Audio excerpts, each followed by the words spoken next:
Morning welcome to B3 news లక్ష్యం సమాజహితం నేను Millia bulletin ముందుగా హెడ్లైన్స్ చూద్దాం సాగర్లో జానారెడ్డితో పిసిసి అధ్యక్షుడు ఉత్తమ్ కుమార్ భేటీ పార్టీకి పూర్వ వైభవం తీసుకొచ్చేందుకు కాంగ్రెస్ వ్యూహాలు వికారాబాద్ జిల్లా తాండూరులో దొంగ ఓటు ఘటనపై విచారణ సీఎం కేసీఆర్ పై చర్యలు తీసుకోవాలని చిన్నారెడ్డి డిమాండ్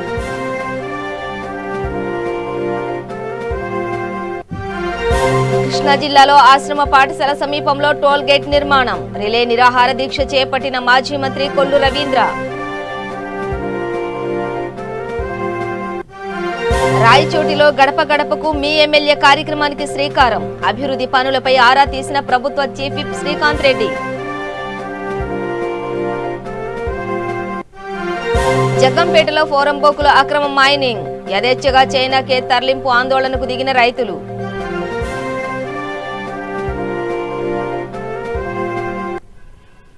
డీటెయిల్స్ చూస్తే నాగార్జున సాగర్ ఉప ఎన్నికల సమరంలో దూకుడు పెంచాలని కాంగ్రెస్ పార్టీ యోచిస్తోంది. కాంగ్రెస్ పని అయిపోయింది అన్న ప్రచారాలకు తెరపడేలా చేయడానికి పూర్వ వైభవం తీసుకొచ్చేందుకు వ్యూహ ప్రతివ్యూహాలపై నాగార్జున సాగర్లోని జానారెడ్డి నివాసంలో పిసిసి అధ్యక్షుడు ఉత్తమ్ కుమార్ రెడ్డి భేటీ జరిగింది. ఉప ఎన్నికపై జానారెడ్డితో పిసిసి అధ్యక్షుడు ఉత్తమ్ కుమార్ రెడ్డి మంతనాలు జరిపారు. ఈ సందర్భంగా సిఎల్పి నేత మాజీ నాయకుడు జానారెడ్డి ఉత్తమ్ కుమార్ రెడ్డిలు మాట్లాడుతూ నాగార్జున సాగర్ ఎన్నికల్లో కాంగ్రెస్ అభ్యర్థి జానారెడ్డి భారీ మెజారిటీతో విజయం సాధిస్తారని ధీమా వ్యక్తం చేశారు.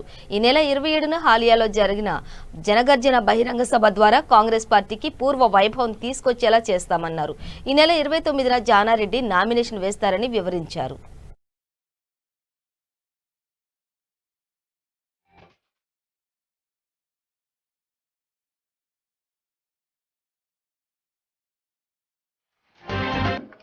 నాగార్జున సాగర్ ఉప ఎన్నిక సందర్భంగా జానారెడ్డి గారి గెలుపు 100% ఖాయమనేది, భారీ మెజార్టీతో ఖాయమనేది ఇక్కడ ప్రజలందరూ కూడా అనుకుంటున్నారు. ఆ దిశగా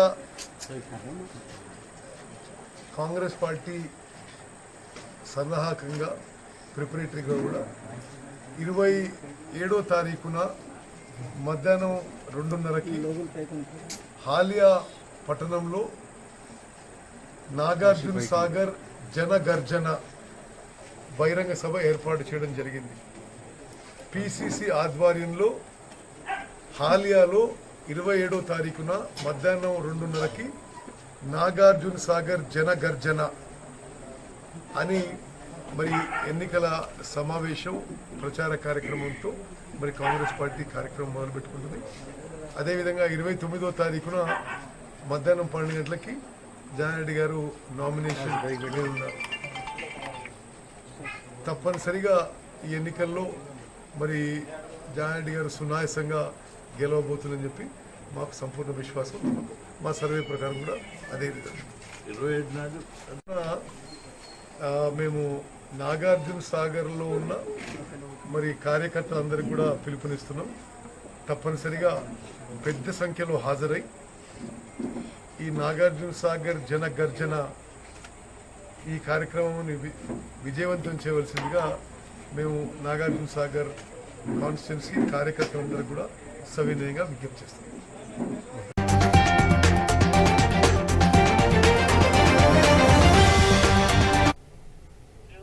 పట్టాభద్రుల ఎమ్మెల్సీ ఎన్నికల సమయంలో కోడ్ను ఉల్లంఘించిన సీఎం కేసీఆర్ పై చర్యలు తీసుకోవాలని హైదరాబాద్ నియోజకవర్గ ఎమ్మెల్సీ అభ్యర్థి జి చిన్నారెడ్డి డిమాండ్ చేశారు. ఇదే విషయమై కేంద్ర ఎన్నికల సంఘానికి ఫిర్యాదు చేయనున్నట్లు తెలిపారు. ఎమ్మెల్సీ ఎన్నికల్లో వికారాబాద్ జిల్లా తాండూరు మున్సిపల్ చైర్పర్సన్ తాటికొండ స్వప్న దొంగ ఓటు వేసిన ఉదంతంపై కలెక్టరేట్లో జిల్లా అదనపు కలెక్టర్ మోతీలాల్ సమక్షంలో జరిగిన విచారణకు ఆయన హాజరయ్యారు. మున్సిపల్ చైర్పర్సన్ దొంగ ఓటు వేసిన విధానంపై ఆధారాలతో వివరించారు. కోడ్ అమల్లో ఉన్న సమయంలో సీఎం కేసీఆర్ తన అధికార నివాసానికి ఉద్యోగ సంఘాలను పిలిపించుకుని 29న ఫిట్మెంట్ పదోన్నతులు ఇస్తున్నానంటూ చెప్పారని, ఇదే విషయాన్ని సంఘాల నేతలు ప్రకటించారని అన్నారు.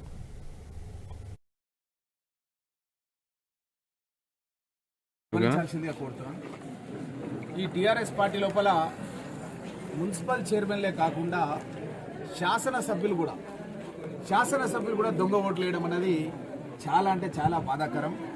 పైలట్ రోహిత్ రెడ్డి తాండూర్ శాసనసభ్యుడు ఆయన కూడా ఒక దొంగ ఓటు వేయడం జరిగింది. ఆయన ఎలక్షన్లలో సబ్మిట్ చేసినటువంటి అఫిడవిట్ మీకు ముందు అందరికీ కూడా చూపిస్తున్నాను.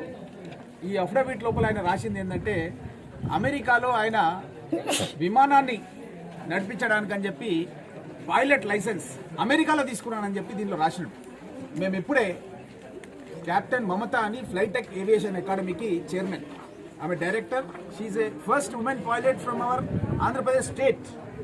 ఆమెతో మేము సంప్రదించినాం ఇప్పుడే, కెప్టెన్ మమతో. చిన్నారెడ్డి గారు మాజీ మంత్రి స్వయంగా మాట్లాడి కన్ఫర్మ్ చేసుకున్నాం కెప్టెన్ మమతతో.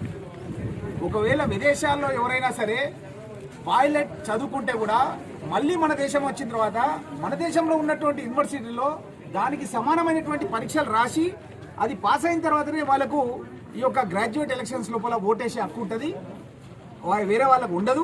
ఇతను అట్లాంటి పరీక్షలు ఏది రాయకుండా తాండూరు లోపల మొన్న జరిగినటువంటి పట్టభద్రుల ఎన్నికల్లో దొంగ ఓటు కెప్టెన్ రోహిత్ రెడ్డి వేసినాడు.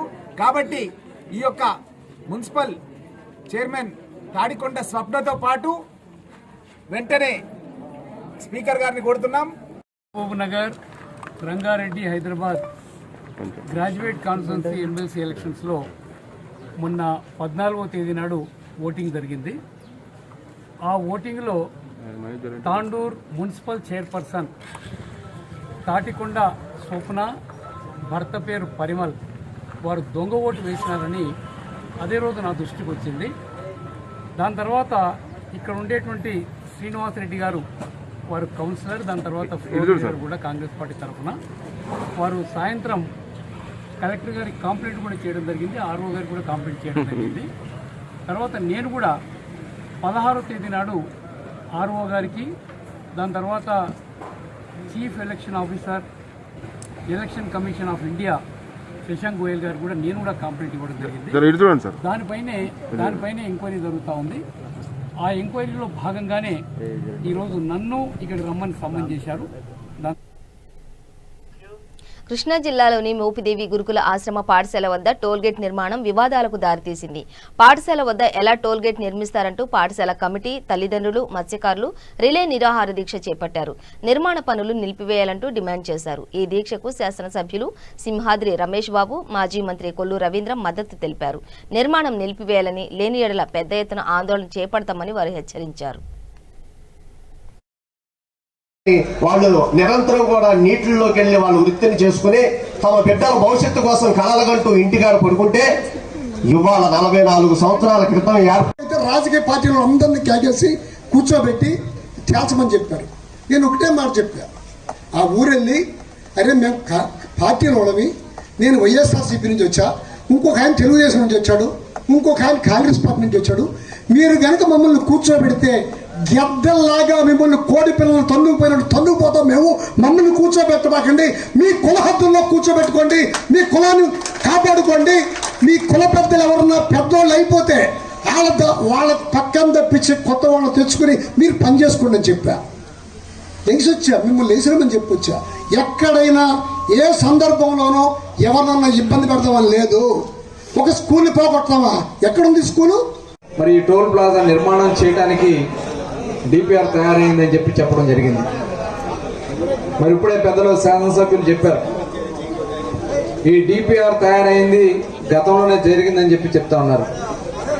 ఈ డిపిఆర్ అనేది మేము ఎప్పుడు కూడా పరిశీలన చేయలే, ఈ విషయాలన్నీ కూడా తెలిస్తే ఆ రోజునే మేము చెప్పేవాళ్ళం. కానీ ఈ విషయాలు తెలిసినాక మార్చుకునే అవకాశం ప్రజాప్రతినిధులుగా దాన్ని ఎలా చేయాలనేది మనం ప్రయత్నం చేయాలి ఈరోజు నిజంగా. ఎందుకంటే ఈ ఆశ్రమ పాఠశాల వల్ల దాదాపు మరి 77 తుఫాన్ దగ్గర నుంచి కూడా తీర ప్రాంతంలో ఉన్నటువంటి మన మత్స్యకార సోదరులందరికీ కూడా అనేక మంది వచ్చి ఇక్కడ చదువుకున్నారు. అలాగే ఆ రోజున చంద్రబాబు నాయుడు గారు మంత్రిగా నడుగుతు నరసింహ మావయ్య గారు ఉన్నప్పుడు మత్స్యకారుల కోసం ప్రత్యేకంగా ఒక రెసిడెన్షియల్ స్కూల్స్ ఏర్పాటు చేసే దాంట్లో భాగంగా ఆ రోజున ఇక్కడ మోపిదేవిలో దాన్ని ఏర్పాటు చేయడం జరిగింది. సమస్య అని చెప్పి రాష్ట్ర నలుమూల నుంచి వచ్చారు వాళ్ళు.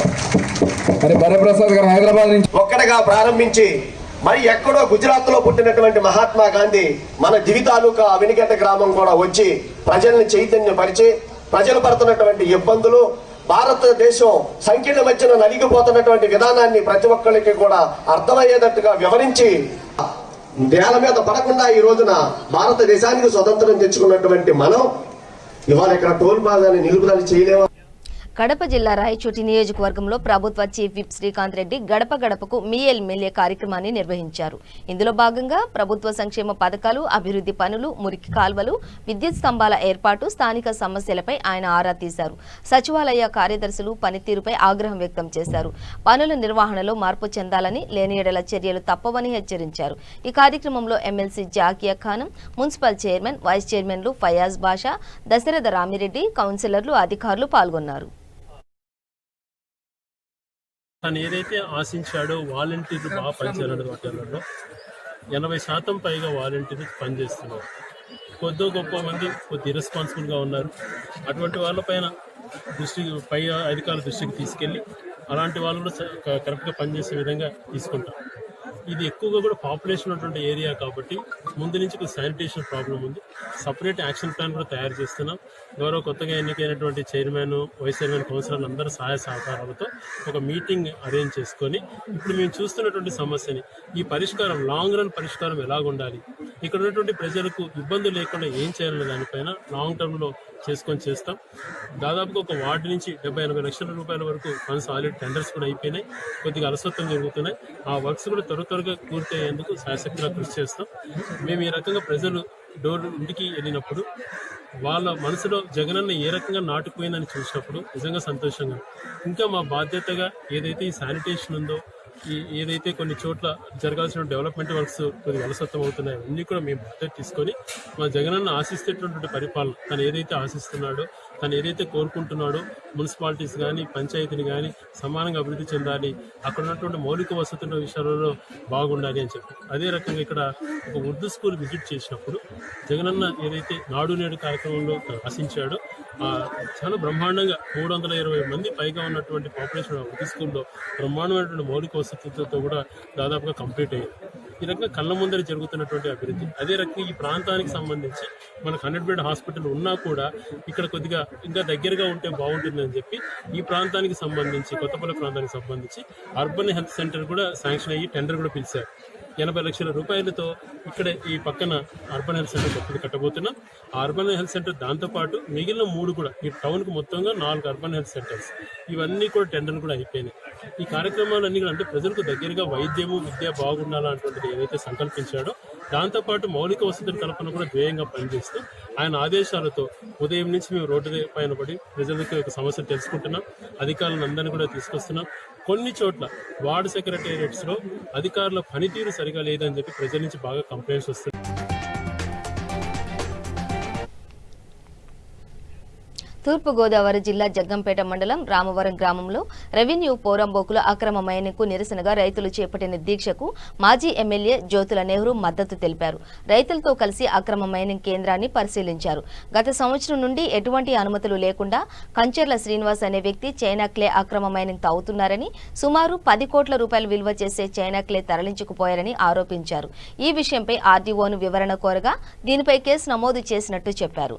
అక్రమ మైనింగ్ కు పాల్పడుతున్న వారిని వెంటనే అరెస్టు చేసి ప్రభుత్వ ఆస్తులను దోసుకుంటున్న వారిపై ఫైన్ వేసి వాహనాలు సీజ్ చేయాలని, లేని పక్షంలో న్యాయ పోరాటానికి సిద్ధమని జ్యోతుల నెహ్రూ స్పష్టం చేశారు. చూసుకుంటే ఈ అక్రమ మైనింగ్ ని వెలికి తీయలేనటువంటి, ఇప్పటి వరకు వెలికి తీయలేనటువంటి పరిస్థితి ఉంది అంటే దీని మీద చాలా చింతిస్తున్నాను. ఇందులో మీడియా లోపం ఉంది, అధికారుల లోపం ఉంది, ప్రతిపక్షంగా మా లోపం కూడా కనపడుతుంది తేట తెల్లంగా. అయినా ఇప్పటికైనా సరే ఇక్కడ అధికారులు స్పందించి దీని మీద నిజ నిర్ధారణ కమిటీ వేసి అసలు వాస్తవంగా ఎవరు ఈ మైనింగ్ చేస్తున్నారన్న దాని మీద వాస్తవాలు వెలికి తీయాల్సినటువంటి అవసరం ఉంది. దీన్ని నేను ఒకటే డిమాండ్ చేస్తున్నా. సుమారు నా అంచనా ప్రకారం అయితే 10 కోట్ల రూపాయలు విలువ చేసేటటువంటి చైనా క్లేని ఇక్కడి నుంచి అక్రమంగా తరలించుకుపోయినట్టుగా కనిపిస్తున్నటువంటి పరిస్థితులు ఉన్నాయి. మైనింగ్ డిపార్ట్మెంట్ వారి యొక్క నియమ నిబంధన, లారీలు ఎవరియో తెలుసు, ప్రొక్లైన్ ఎవరిదో తెలుసు, దీన్ని చేస్తున్నటువంటి మైన్ చేయించేటటువంటి వ్యక్తి ఎవరో తెలుసు. ఇవన్నీ విజువల్స్ ద్వారా మనకు ఆ సాక్ష్యాలు కనపడుతున్నాయి. కాబట్టి తగు చర్య ఇమీడియట్గా చేయాల్సినటువంటి అవసరం ఉంది.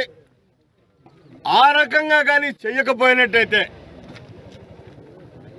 యథా రాజా తదా ప్రజ అనేటటువంటి విధానంతో కానీ వాళ్ళు వ్యవహరించినట్టయితే దీని మీద న్యాయ పోరాటానికి కూడా నేను సిద్ధం అని చెప్పేసి ఈ సందర్భంగా మనవి చేస్తున్నా. చూస్తాం మీ చర్యలు ఏ రకంగా ఉంటాయో. న్యాయబద్ధంగా మీ చర్యలు కనిపించకపోయినప్పుడు ఖచ్చితంగా న్యాయ పోరాటం చేయడం జరుగుతుంది, ముక్కు పిండి వసూలు చేయడం జరుగుతుంది. రాష్ట్రంలో జనసేన పార్టీ బలోపేతం అవుతుందని, వచ్చే రాజమహేంద్రవరం కార్పొరేషన్ ఎన్నికల్లో పార్టీ సత్తా చాటే విధంగా కార్యకర్తలు కృషి చేయాలని తూర్పుగోదావరి అర్బన్ జిల్లా ఇన్ఛార్జ్ అత్తి సత్యనారాయణ అన్నారు. 47వ డివిజన్లో ఇన్ఛార్జ్ అల్లాటి రాజు ఆధ్వర్యంలో ఏర్పాటు చేసిన పార్టీ జెండాను ఆయన ఆవిష్కరించారు. ఈ సందర్భంగా అత్తి సత్యనారాయణ మీడియాతో మాట్లాడుతూ అధికార పార్టీ అరాచకాలను ధీటుగా ఎదుర్కోవాలని, రానున్న ఎన్నికల్లో జనసేన పార్టీ జెండా ఎగరవేయాలని పిలుపునిచ్చారు. స్టార్టింగ్ ఇప్పుడు ఎలక్షన్ ముందే అందరికంటే ముందు చేయడం జరిగింది. అయితే ఎలక్షన్ కోడ్ అలాగే కరోనా కారణంగా కొద్దిగా లేట్ అయ్యి, అయినా సరే దాన్ని పట్టు విడవకుండా భారీ ఎత్తున చేస్తారని రూపాయల్ని విరాళంగా అందజేసిన వ్యక్తి శ్రీ పవన్ కళ్యాణ్ గారు చెప్పి సందర్భంగా తెలియజేసుకుంటున్నాం. అలాగే ఈ బాధ్యత కార్యకర్తకి ఎంత విలువ ఉంటుందంటే మన యొక్క నాయకులు కానీ కార్యకర్తల మాటకి విలువ లేదని చెప్పి తెలంగాణ ఎమ్మెల్సీ ఎలక్షన్స్ లో భారతీయ జనతా పార్టీ కూడా కాదని చెప్పి మన నాయకుల యొక్క ఆలోచన అనుగుణంగా గౌరవం నిలబెట్టే విధంగా ఇతర పార్టీ సపోర్ట్ చేసేటువంటి లక్షణం కానీ అంత ధైర్యం కానీ దమ్ము కానీ ఒక పవన్ కళ్యాణ్ గారికి ఉందని చెప్పి ఈ సందర్భంగా నేను తెలియజేసుకుంటా ఉన్నాను. అవకాశాన్ని సహకరించిన అందరికీ హృదయపూర్వక జై జనసేన, జై జనసేన, జై హింద్.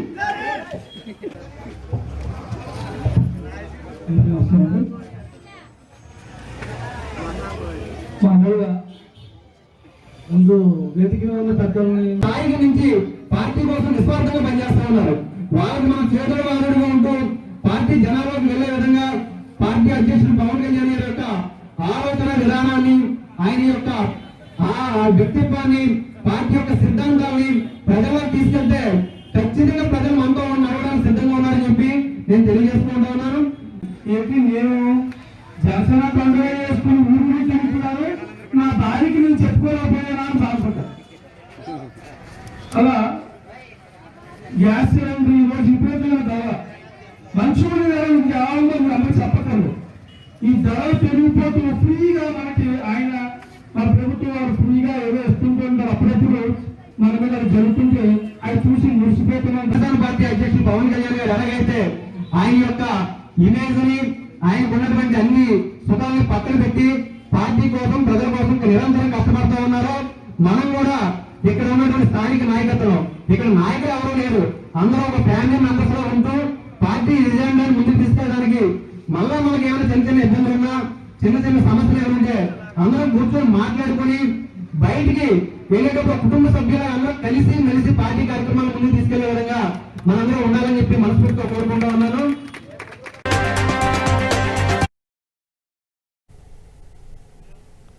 రంగారెడ్డి జిల్లా ఆమన్గల్ పట్టణంలోని వెంకటగిరి దేవస్థానంలో అలివేలు మంగ సమేత శ్రీ వెంకటేశ్వర స్వామి బ్రహ్మోత్సవాలు ఘనంగా జరుగుతున్నాయి. ఉత్సవాల్లో భాగంగా నిర్వహించిన గరుడ సేవ, కళ్యాణ మహోత్సవం కన్నుల పండువగా జరిగింది. పట్టణ పురవీధులలో స్వామివారి గరుడ సేవ ఘనంగా నిర్వహించారు. మంగళ వాయిద్యాల నడుమ ఘనంగా ఆలయ ప్రధాన అర్చకులు కృష్ణమాచార్యులు ఆధ్వర్యంలో స్వామి అమ్మవార్ల కళ్యాణ మహోత్సవం నిర్వహించారు. సాంస్కృతిక కార్యక్రమాలు, శ్రీధారిణి చేసిన నృత్య ప్రదర్శన, గద్వాల చంద్రశేఖరరావు అన్నమయ్య గాన భావరి వీక్షకులను అలరింపజేసింది. ఈ కార్యక్రమంలో పట్టణ పెద్దలు, మహిళలు, ప్రజలు పెద్ద ఎత్తున పాల్గొని విజయవంతం చేశారు.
ఆదిలాబాద్ జిల్లా కలెక్టరేట్ ఎదుట టీఎన్జీఓ యూనియన్ ఆధ్వర్యంలో సంబరాలు చేసుకున్నారు. సీఎం కేసీఆర్ పీఆర్సీ ఉద్యోగ విరమణ వయోపరిమితి పెంపుపై నిర్ణయం తీసుకోవడం పట్ల టీఎన్జీఓ నాయకులు హర్షం వ్యక్తం చేశారు. దేశ చరిత్రలోనే ప్రభుత్వ ఉద్యోగులను పట్టించుకున్న మొట్టమొదటి ముఖ్యమంత్రి తెలంగాణ రాష్ట్ర ముఖ్యమంత్రి కేసీఆర్ని పీఆర్సీ వయోపరిమితి పెంపు ప్రభుత్వ ఉద్యోగులకు ఒక గొప్ప కానుకని టీఎన్జీఓ జిల్లా అధ్యక్షుడు సందా అశోక్ అన్నారు. ఈ కార్యక్రమంలో ప్రభుత్వ ఉద్యోగులు టీఎన్జీఓ నేతలు పాల్గొన్నారు.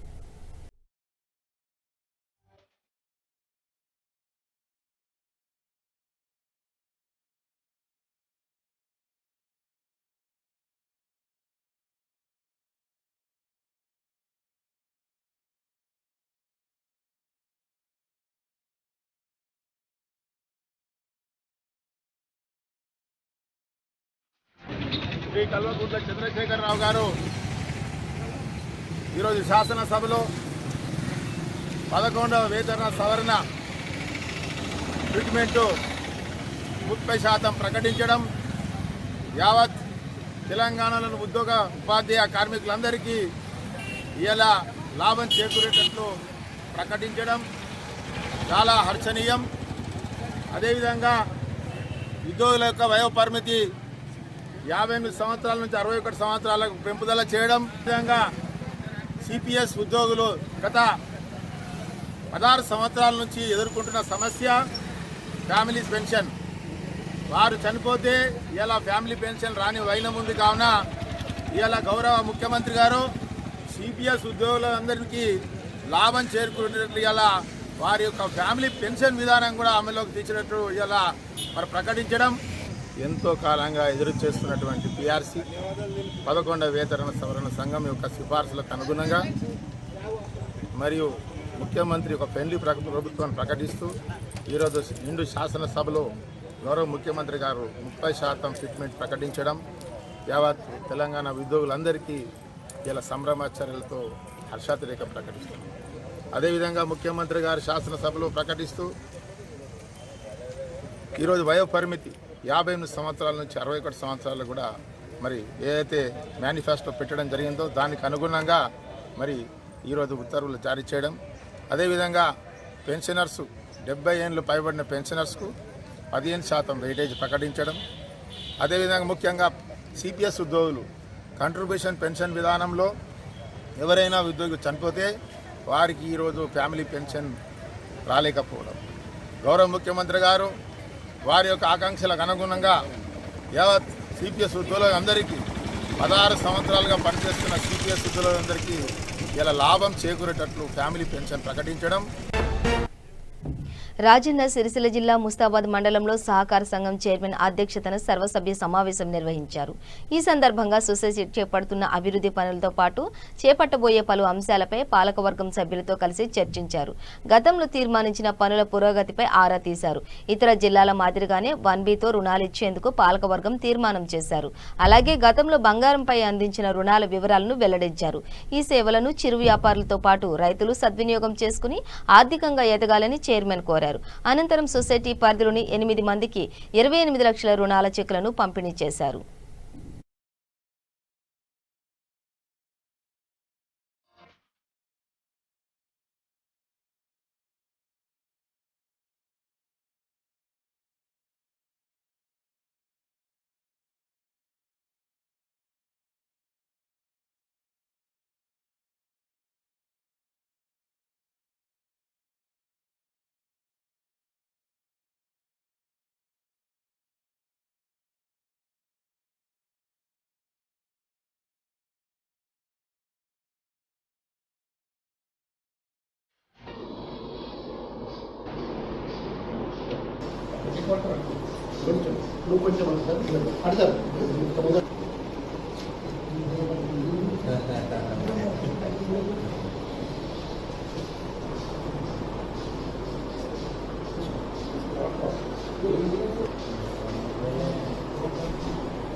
చేసినటువంటి సభ్యులందరికీ పేరు పేరున నా యొక్క నమస్కారములు.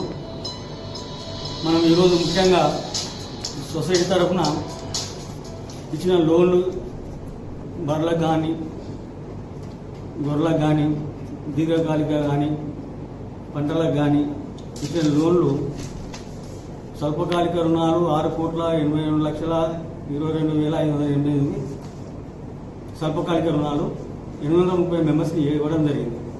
దీర్ఘకాలిక రుణాలు 1,77,65,352 8 సభ్యులకు ఇవ్వడం జరిగింది. బంగారు ఆభరణాలపై 1,31,07,318 రూపాయలు 237 సభ్యులకు ఇవ్వడం జరిగింది. మార్టిగేజ్ రుణాలు 1,31,35,410 రూపాయలు 45 సభ్యులకు. వ్యక్తిగత రుణాలు 13,37,502 15 సభ్యులకు ఇవ్వడం జరిగింది. వాహన రుణాలు 2,57,235 8 మందికి ఇవ్వడం జరిగింది. ఇది టోటల్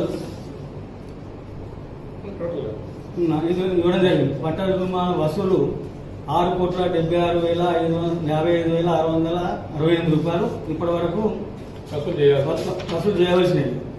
దానిలో 4,79,32,4,79,32,4 రూపాయలు వసూలు చేయడం జరిగింది.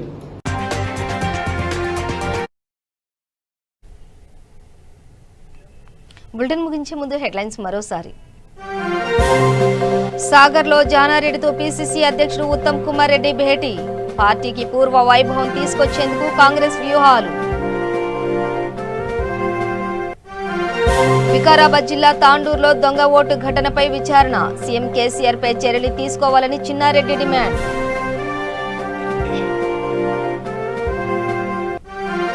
కృష్ణా జిల్లాలో ఆశ్రమ పాఠశాల సమీపంలో టోల్గేట్ నిర్మాణం. రిలే నిరాహార దీక్ష చేపట్టిన మాజీ మంత్రి కొల్లు రవీంద్ర.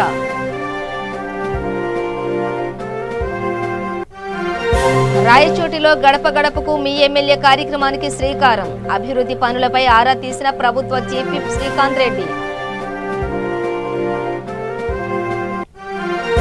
జగ్గంపేటలో పోరంబోకుల అక్రమ మైనింగ్. యథేచ్ఛగా చైనా క్లే తరలింపు ఆందోళనకు దిగిన రైతులు.